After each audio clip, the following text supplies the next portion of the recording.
রমজান মাস চলতেছে। হাদিসে আছে যে ব্যক্তি রমজান মাস পাওয়ার পরে নিজের গুনাহ মাফ করাইতে পারে নাই তার উপর লানত পড়ুক। এটা বলছে দুইজনে, হযরত মুহাম্মদ সাল্লাল্লাহু আলাইহি ওয়াসাল্লাম বলছে, সাথে জিবরাইল আলাইহিস সালাম বলছে।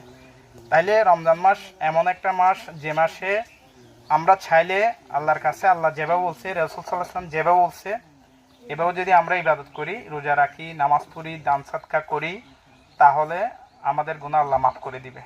তো আমরা আজকের পর থেকে চাইলে একটা রাতেই যথেষ্ট গুনাহ মাফ করার জন্য যদি তাহাজ্জুদের নামাজ পড়ি, 2 রাকাত 4 রাকাত পড়ি, যে কোনো একটা রাকাত পড়ে আল্লাহর কাছে যদি ক্ষমা চাই, আল্লাহ আমাদের ক্ষমা করে দিবে ইনশাআল্লাহ। 10 বছরের 70 বছরের একটা বয়স দিছে, আমি একদিন মরে যাব, মরার পরে আল্লাহর কাছে আমাদেরকে উপস্থিত হইতে হবে, জবাব দিতে হবে, কি করছো না করছো এগুলো জবাব দিতে হবে। আপনারা সবাই নিয়তটা পরিষ্কার করবেন, সৎ পথে চলবেন, রিজিক আল্লাহ ব্যবস্থা করে দিবেই। আপনি এইটা কি খাবো কি না খাবো এটা নিয়ে টেনশন করিয়েন না। আপনারা আমার আব্বুকে চিনেন কিনা যায় না, এ পর্যন্ত এই বয়সীও তারাবি নামাজ পড়ে এবং দাঁড়িয়ে নামাজ পড়ে, ওনার বয়স 90 বছর প্লাস। উনি কোনোদিন একবেলা খেয়ে আরেকবেলা খাবারের টেনশন করে নাই, কিন্তু আমি করি। এটা আমার ইমানের দুর্বলতা। আমার আব্বু কোনোদিন একবেলা খেয়ে আরেকবেলা টেনশন, উনি বলছে আল্লাহ রিজিক ব্যবস্থা করে দিবে। আপনাদের প্রতি অনুরোধ হচ্ছে আপনারা খাবার রিজিকের টেনশন করেন না, আপনারা শুধু নিয়তটা পরিষ্কার করেন।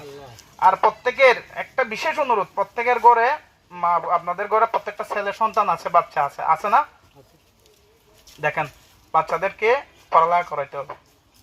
গীবত করবেন না, গীবত করা পৃথিবীতে সবচেয়ে আমি বড় গুনাহ মনে করি। গীবত করবেন না, একদম গীবত করবেন না, ভালো কাজ করবেন। আমাদের জন্য সবার জন্য দোয়া করবেন। আসসালামু আলাইকুম ওয়া রাহমাতুল্লাহ।